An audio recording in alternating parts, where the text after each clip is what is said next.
ഈ ഒരു മരത്തിൻ്റെ തൊലി ഉണ്ടെങ്കിൽ ഇനി നിങ്ങൾക്ക് മുട്ടുവേദനയും ഉണ്ടാകില്ല, ജോയിൻ്റ് വേദനയും ഉണ്ടാകില്ല. നിങ്ങൾക്കിപ്പം ഉപ്പൂറ്റി വേദനയാണെന്നുണ്ടെങ്കിൽ ഇത് നമുക്ക് ഇതുപോലെ ഈ ഒരു സാധനം വെച്ച് തന്ന് കിഴി കെട്ടിയിട്ട് നല്ല ചൂടോടുകൂടി നമുക്ക് ഇത് ഉപ്പൂറ്റിലേക്ക് ഇങ്ങനെ ഒന്ന് വെച്ച് കൊടുത്താൽ മതി.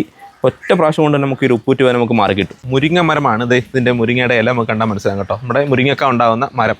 നമുക്ക് ഈ മരത്തിൻ്റെ തൊലിയാണ് വേണ്ടുന്നത് കേട്ടോ. അപ്പം ആദ്യം നമ്മൾ ചെയ്യുന്നത് ഈ ഇരുമ്പ് വെച്ച് നമ്മൾ ഇതിനകത്ത് നിന്നും കുറച്ച് തൊലി കേട്ടോ. നമ്മുടെ ഈ ഒരു മരത്തിലായിട്ടൊന്നും കയറാതെ മാക്സിമം ശ്രദ്ധിക്കുക. കാരണം ഇത് പന്നലായി പോവും. അതുകൊണ്ട് മാക്സിമം എന്ത് ചെയ്യാം, നമുക്ക് നല്ല തൊലിയാണ് വേണ്ടത്. ഇപ്പോൾ താഴേക്ക് വീഴുന്നുണ്ട്, നമുക്ക് പറക്കിയെടുക്കാം.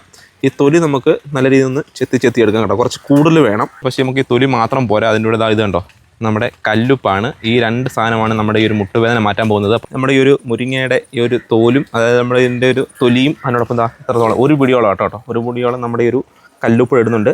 ഇനി ചെയ്യാൻ പോകുന്നത് ഇതിനെ നന്നായിട്ട് നമുക്കൊന്ന് ഇടിച്ച് ചതച്ചെടുക്കണം. രണ്ടും കൂടെ ചേർത്ത് ജസ്റ്റ് ഒന്ന് ചൂടാക്കി എടുക്കണം. തൊലി ഒന്ന് വാടി കിട്ടണം. അതിന് വേണ്ടിയിട്ട് മാത്രം ഇതുപോലൊരു നല്ല വെള്ള കോട്ടൺ തുണി എടുക്കുക. അതിനകത്തേക്ക് നമുക്ക് ഈ ഒരു ചൂടാക്കിയെടുത്ത് നമ്മുടെ ഈ ഒരു ഉപ്പും അതുപോലെ ഈ തൊലിയും കൂടെ ഒന്ന് ജസ്റ്റ് ഇട്ട് കൊടുക്കാം. ഇത് നമ്മളതിന് കിഴിയാക്കാൻ പോവുകയാണേ. ഒരുപാട് പേർക്ക് നിന്ന് ജോലി നമുക്ക് ഉപ്പൂറ്റി വേന ഉണ്ടാവാറുണ്ട്. അപ്പോൾ എന്താ ഈ ഉപ്പൂറ്റിക്കാണ് നിങ്ങൾക്ക് വേണമെങ്കിൽ നമുക്കത് ഇതുപോലെ ഇത് കിഴി കെട്ടിയിട്ട് ഇങ്ങനെ ചുമ്മാ അടിപൊളി നല്ല സുഖമാണ്. ഇത് ചൂടങ്ങോട്ട് കിട്ടുമ്പം തന്നെ നല്ല സുഖമാണ് നമ്മുടെ മുട്ടിന് ഈ ഒരു കുഴയ്ക്കുണ്ടാകുന്നത്. ഡെയിലി ചെയ്യണമെന്നില്ല. ആഴ്ചയിൽ ഒരു 3 ദിവസം മാത്രം ചെയ്താൽ മതി. ഒരു വട്ടം ഉപയോഗിച്ച് നമുക്ക് വീണ്ടും ചൂടാക്കി എടുക്കാൻ പറ്റും.